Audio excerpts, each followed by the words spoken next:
Hey there everybody, welcome to my deck tech for Enter the Dracomancer.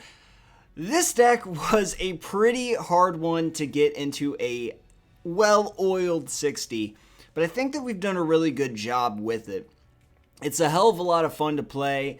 It might be a lot different than what you're used to seeing here, but it works pretty well, and once we get later into this video, you're going to better understand the mechanics that it's trying to go for, because it's not probably what they were thinking of when they made this deck.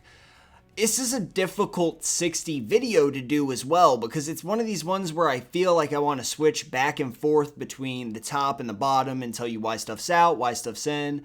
So it's kind of tricky to do in my normal format that I'm used to. We might actually switch back and forth, so prepare yourself for that craziness. Oh my goodness. I can't even believe I prefaced this video by talking about that.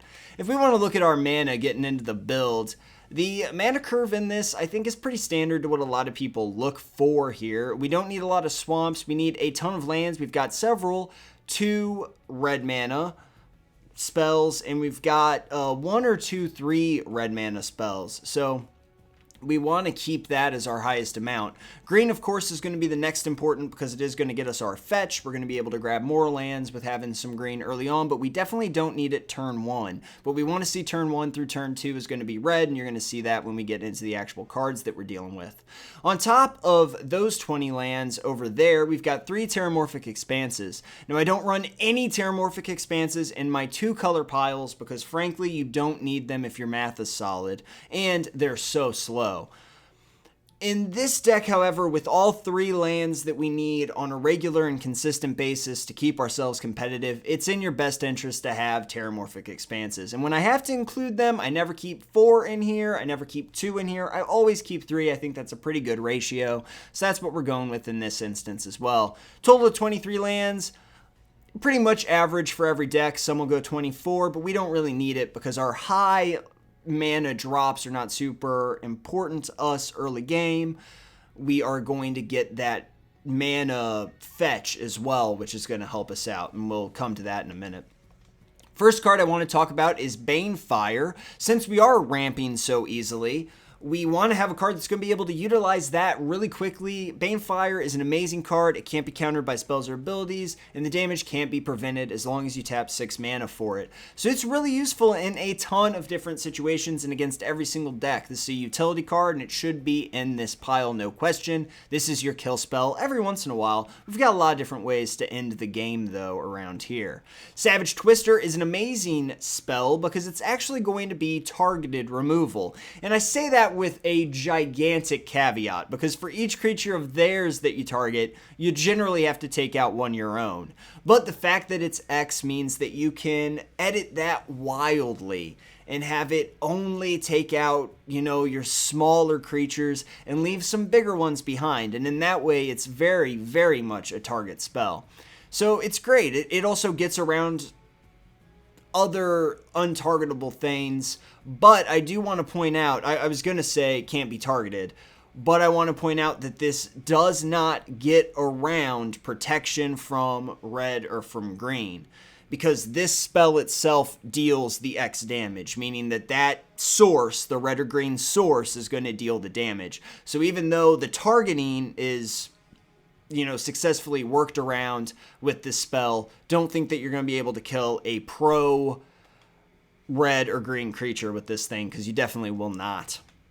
We've got all 4 copies. Those are both singletons because that's all they give us. We've got all 4 copies of Dragon Fodder.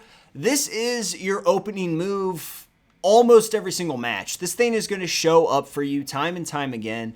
It's going to drop out 2 1/1s, which is very good for your second turn. If you're on the play, that's going to be an early turn threat and then chump blockers later on. And even way, way late into the game, these guys as chump blockers can't really hurt you. So these are very good cards.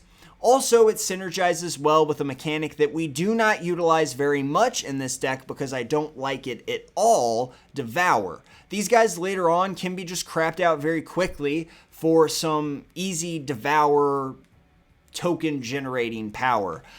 But That being said, Devour is something that I absolutely hate as a principle because Devour is going to open you up to targeted removal in ways that you should never, ever, ever be opened up to. If something is Devour 1, it's borderline useless in my eyes because basically you're taking these 1/1s, and in some cases you're going to be taking a 2/2, which is a potential 2 damage, and putting it on something. You're reducing the amount of potential damage that you can do. You're eggs in basketing and putting all your eggs in one basket, and they have removal spells and you're ruined, and you've cleared your own field for them.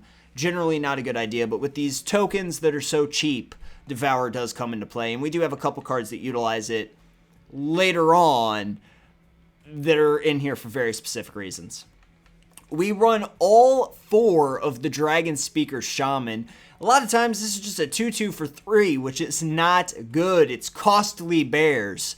This thing is going to eat removal, though, for seemingly no reason, because people are worried about all the dragons you're going to get out. Now, this particular deck does not actually have a ton of dragons in it. It's got a few that we can play with, but it doesn't have a ton of them. And Shaman is going to make those a little bit less costly, but by and large, it's going to eat some targeted removal early on, or just do 2 damage. It's also something that interacts with some of the other cards that we have later on in way of getting it out very quickly. So we'll talk about that in a minute, though. I run all 4 of them. Generally, it is a good card in this deck because we do have a couple dragons, and they are so expensive that any kind of reduction in their cost, any kind of discount is going to be good for us. Jund Battle Mage is in this deck.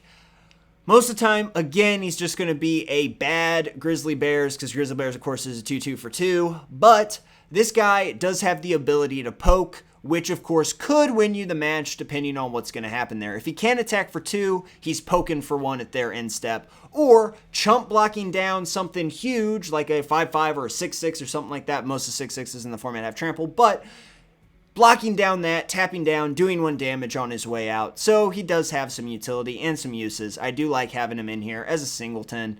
He's a good card. We have 3 Borderland Rangers. This, of course, is going to go even a step farther in our card fixing. We reveal the land and put it into our hand, so generally we want to play this first before our land drop for the turn, so our opponent doesn't know that we're holding on to a land in our hand, so that they have less information about what our hand looks like. That's more important, obviously, when you're down to 2 cards, 1 card left in hand. You want to keep that mystique about you. So keep your opponent guessing, because their next turn, your next turn, you're going to lay a land, and they'll generally think that that's the one you got anyway. But this guy's great. He's a 3-drop, again, a 2/2 for 3. And once he comes out, he's just going to be a guy. But that is going to block us, and all of these guys are working towards something. They're working towards that mid-game, that late game, where our powers really start to shine and where our strong cards really start to come out. Speaking of other cards that are going to allow us to get to that mid-game and late game, Jund Charm is a home run hitter. Instant speed, 2 damage to each creature. Everything else on this can go straight to hell. Exile all cards from target player's graveyard is good sometimes. The 2 1/1 counters, I think, are a waste of a really powerful instant spell. But, permanent +2/+2 at instant speed, on the blocks, and then you get it for the attack next turn is pretty useful. But in this game, you're actually going to see that top one in some instances, and that middle one in the most of all. 9 times out of 10, that's why you're casting this thing. So the other 2 are just icing on the cake. We run both copies of that because that is what they give us of it. I would run 4 if I could, especially in this deck. Consume Strength is another removal spell. If you're playing this correctly, you're going to take out 2 creatures at once. You're going to give one of your creatures +2/+2 and one of theirs -2/-2. And if you're doing it on the block or what have you, you're going to be able to just remove stuff, do extra damage. It's a lot of fun. If you're doing it on the attack step, you're going to be able to remove stuff and really ruin your opponent's day, because you can effectively take out 2 creatures at once with just 3 mana. It's pretty nice. We've got more removal in the way of Soul's Fire. Generally, what this is used for is to go to my opponent's face so that I can weaken them, soften them up a bit so that we can come way back here to the very first card that we talked about and Banefire them later. This card's good. It's also used as removal for individual creatures that might come out that you can't deal with immediately. It's a good way to do a little bit of damage that way. But by and large, since it is power to target creature or player, you want to play that on something that's hasting, and then for 3 extra mana, you double the damage that you're going to do to them, because it's a surprise in 2 respects. They're surprised that the creature is coming out and tapped, swinging for the attack, and then they're surprised the damage from Soul's Fire. And a lot of times you can just kill someone that way, or at least do 10 damage in a very short amount of time. Maelstrom Pulse is fantastic removal. It's going to destroy everything with the same name as that permanent. It never comes up, really, that you're destroying stuff on your own side of the field, but this is just a good solid card, and we run 4 of them. We need all the removal that we can get in this pile, and really this is your removal suite. You're looking at it right here. It's actually a very impressive removal suite. Barring this, I'd probably have something else in here if I had my pick between these colors. Murder would most likely be my favorite thing to put in here, but that would drastically change the deck. Doomblade would be an okay addition as well. Cultivate, of course, is going to be our land fetch. This is our ramp fodder. It's going to get us to where we need to be. You get 2 basic lands, and this is really all we need in here. We don't need land fetch above this point, because there are, if we go upstairs, we will see that there's other land fetch that we could put in here, but we don't really need that. This is just 3 mana. It's early game, so it's not tying up our important turns. And it has given us that mana faster so that we can cast other spells that we need. Now, obviously, the curve here is ridiculous, looking at the bottom there. So once we get past 3, it's smooth sailing. We don't have too many cards left, but the reason why we're out to land ramp is so we can play multiples of these spells at once. This guy is pretty great because he makes everything from this point on pretty much uncounterable. He's also just a 5/5 for 4, which is why I really play him. I wish he had trample or something else, but obviously he can't be countered himself, and nothing else that's a high mana card can be countered either, which is a very valuable effect. It was more useful earlier on in this game's inception. Very useful against the red-blue pile as well, so still a topical thing. Bloodbraid Elf is amazing. It has Cascade. If you don't know, Cascade's going to search through your pile for a card, the next card up from the top. It's going to, turn over cards as you go. And once you hit a 3 mana card, since this costs 4 mana, it's going to go ahead and cast that without paying the CMC, which is amazing. This guy also has haste, so it's just a quick 3 damage dirty straight to the opponent's face. Archfiend Dragon is something that a lot of people are going to say that I'm crazy for having in here because it's not a very good card. Drafting, it didn't see a ton of play either, actually, but the reason why this is in here is because the format is a little bit choked with removal that doesn't affect this guy. Now, obviously, O-rings and stuff like that are still going to ruin this guy's day, but there's been a lot of pacifisms and stuff recently with the green-white and stuff like that. That's not the only reason this guy's in this pile, though. He interacts with that dragon lover from earlier very well. He's going to come out, and it's this guy is who I'm talking about, the Dragon Speaker Shaman. He's going to come out for 2 red mana alone sometimes and just do 4 damage, a flying haster. If he had flash, he would be the best. Like, he would be very, very good with flash because we could actually get a block in edgewise. And if he eats removal, you don't really care. But a lot of times, you're just going to be able to tap down 4 damage, tap down 4 mana, do 4 damage, or tap down 2 mana, do 4 damage. He's not obnoxiously bad, and this card needs hits late game. So, he's also a dragon, so he's in there. Double Dragon, Broodmate Dragon, craps out another 4/4 dude. It's a little expensive at 6, but you get 2 4/4s with evasions, so that's why that's in there. Oh, Ignatius Thistlewhite here has haste, which is why he's in this deck. There was an interesting comment in the comments about a creature with 1 in the ass not... Haste on a creature with 1 in the ass is useless.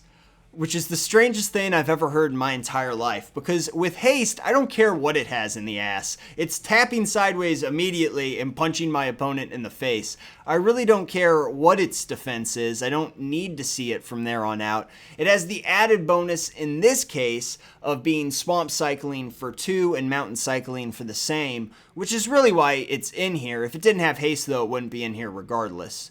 But there's really not much else that we want to put in this thing instead. It's at 6 mana, which is a little expensive, and it does fix our lands if we are truly screwed. Hopefully it doesn't reach that point, and it often doesn't here, but it's just a little bit of an insurance policy that has the extra bonus of being a 5/1 with haste. That's exactly what cycling is used for. It's an insurance policy type thing. The last 2 copies of a card that we have are Dragon Broodmother. This guy I know is going to get killed, and this is the only Devour card that we have.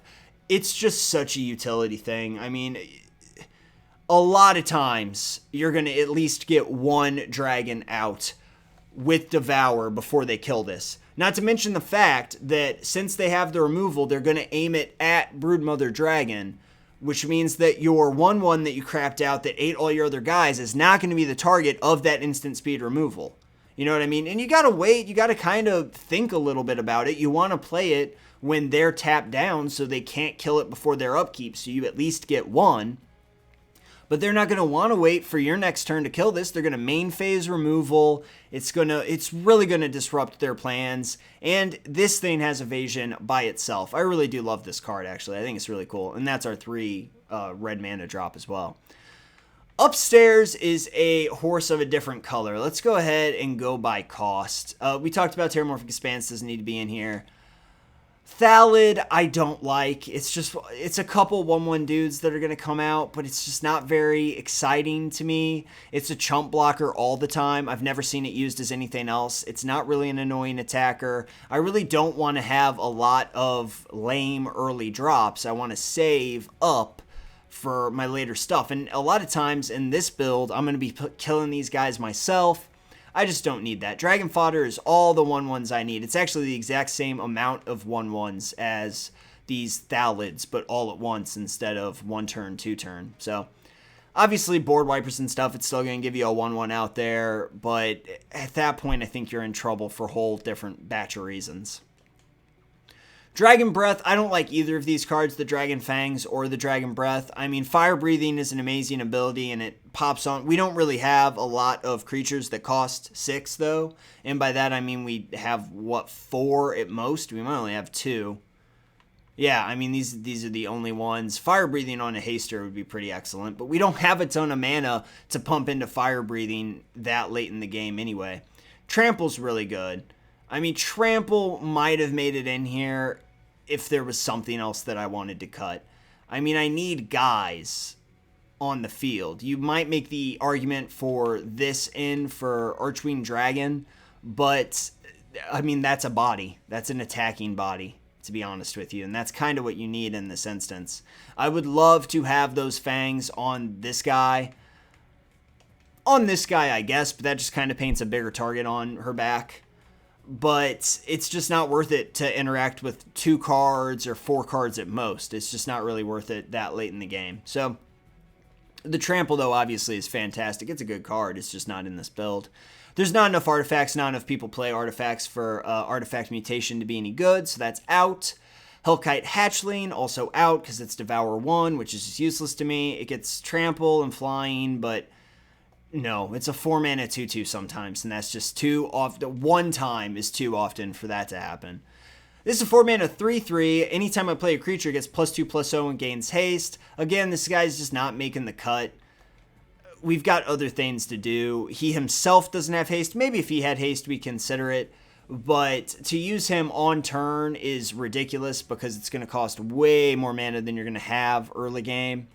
So his utility is kind of cut down in this pile. Crucible of Fire, I don't have a lot of dragons, so Crucible of Fire's out. Sneak Attack, again, I have 16 creatures. I can't sneak attack. I can't sacrifice them just so that I can do extra damage. It's a cool card, but it's just not in here. Explosive Vegetation is the other ramp that we were talking about.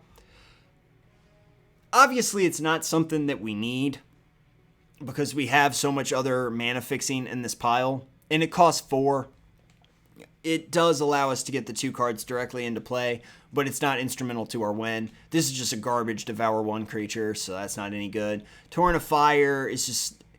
often it's not going to be enough to get you where you need to go. It is basically... I mean, considering this pile, does anything... I mean, this is really the only one that has more attack than it has mana, right? Because everything else has about the same attack as mana. So it's way more, costs way more than Soul's Fire, 2 more, and it barely does more damage in this build, so that's definitely out. It's also sorcery speed versus instant speed, so it's terrible in relation to this card, so that's upstairs. Dragonlair Spider I really like, but it's just a 1/1. I mean, that's to the point where we're talking about down here, we're getting a guy with Devour and Evasion, and this is just a 1/1 insect, which in and of itself is not very good. It's not very dangerous. Once they use the 1 removal spell, they kill this guy, and you spent 6 mana for a 1/1 insect. So that's not very great. And to eat a removal spell. We already talked about this guy. We don't need him. We don't need Force. I wish Force Cycling was on this thing, to be honest with you, since I have less Force than anything else. But I just don't need it.